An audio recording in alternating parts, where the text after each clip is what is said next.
మనం ఇప్పుడు ఏలూరు జిల్లా పోలవరం మండలం ఎల్ఎన్డిపేటలో ఉన్నాం. సోమవారం రాత్రి 7-8 గంటల సుమారులో మరి చింతల చెరువు అబ్రహాం గారు అనే ఇల్లు కరెంట్ షాక్ వల్ల మొత్తం పూర్తిగా వాళ్ళు వేసుకోవటానికి బట్టలు కానివ్వండి లేక ఇంకేమీ లేకుండా దహనం అయిపోయి మరి అది తెలుసుకున్న తాళపూడి నుండి ఆదరణ సేవా సంస్థ ద్వారా మేము వచ్చి ఇక్కడ హెల్ప్ చేయడం అనేది జరిగింది. మా వంతు చిన్నపాటి హెల్ప్ నిత్యావసర వస్తువులు వాళ్ళు వేసుకోవడానికి కొద్దిగా బట్టలు అయితే అందించడం అయితే కనుక సురేష్ గారు వాళ్ళ మరి హనుమంత్ సార్ గారు అలాగనే నేను కొద్దిగా అనేది కూడా వీళ్ళకి హెల్ప్ చేయడం అనేది జరిగింది.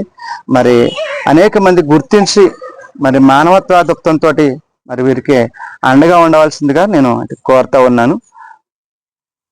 సురేష్ అందరికీ నమస్కారం అండి.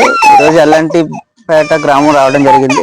రాత్రి మా పాల్ గారు చెప్పడం ద్వారా ఇవన్నీ సేకరించి హనుమంత్ సార్ మాస్టర్ కూడా కొన్ని ఇవ్వడం జరిగింది. మేము కూడా కొంత సహాయం చేసి, ఇది కొద్దిపాటి సహాయం మాత్రమే కానీ వీళ్ళకి చాలా అవసరం ఉంది, చాలా అక్కర్తుంది. దాన్ని ఒకసారి గమనించి మనం మనిషికి మనిషి అనేది సాయం చేసుకోగలం. ఎందుకంటే దేవుడు డైరెక్ట్ గా వచ్చి ఏది చేయడు, అది మనిషి రూపంలోనే ఉంటాడు. కనుక మనిషికి మనిషి సాయం చేస్తేనే దాన్నే మానవత్వం అంటారు. అలాగా ఎవరైనా వీరికి సాయం చేయాలనుకుంటే మీరు అక్కడ నెక్స్ట్ వీడియో కూడా చూడొచ్చు, ఎలా కాలింది అనేది చూసుకుని అప్పుడు వీళ్ళ నెంబర్ కూడా ఇస్తాం. వీరు డైరెక్ట్ గా వచ్చి వీళ్ళకి ఏమైనా సాయం చేయగలిగితే మానవత్వంతో సాయం చేయగలరని మేము కోరుతున్నాం. ఇట్లు ఆదరణ సేవా సంస్థ. ఏ విధంగా కాలిపోయింది ఆ ఇల్లు, ఎంత నష్టం జరిగిందో మా కళ్ళతోటి మీరు చూసేలాగా వీడియో తీస్తా ఉన్నాం. చూడండి, ఒక తలుపు కూడా కనీసం ఏ విధంగా కూడా ఆనమం లేకుండా కాలిపోయింది.